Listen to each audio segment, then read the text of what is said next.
আচ্ছা, প্রায় আমরা লিটারেলি এই ওয়ার্ডটার ব্যবহার হতে দেখি। এই ওয়ার্ডটার অর্থ কি আর সেন্টেন্সে আমরা ঠিক এটাকে কি করে ব্যবহার করি? চলো 1 মিনিটে শিখে নিই। দেখো, লিটারেলি এই ওয়ার্ডটার অর্থ হলো আক্ষরিকভাবে, সঠিকভাবে বা যথার্থভাবে। যখন আমরা কোনো কিছুর উপর জোর দিতে চাই যেটা আক্ষরিকভাবে সত্যি, অর্থাৎ এক্সাক্ট সেন্স দিতে চাই, তখন আমরা লিটারেলি এই ওয়ার্ডটা ব্যবহার করে থাকি। এক্সাম্পল দেখো। ফর এক্সাম্পল, সে আক্ষরিকভাবে সেখানে পৌঁছানোর জন্য 5 মাইল দৌড়েছিল।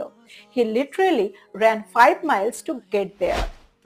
সিনেমাটা এতটা হাস্যকর ছিল যে আমি আক্ষরিকভাবে হাসতে হাসতে কেঁদে ফেলছিলাম। The movie was so funny that I was literally crying with laughter. সে আক্ষরিকভাবে পুরো ফ্লাইটটাতে ঘুমিয়েছিল। He literally slept through the entire flight. তো এবার তোমরা বুঝতে পারছো এই ওয়ার্ডটাকে আমরা সেন্টেন্সে কি করে ব্যবহার করতে পারি। তোমরাও এই ওয়ার্ডটা দিয়ে সেন্টেন্স তৈরি করে আমাকে কমেন্ট করে পাঠাও। এরকম ভিডিও আরো পাওয়ার জন্য লাইক, কমেন্ট আর সাবস্ক্রাইব করো।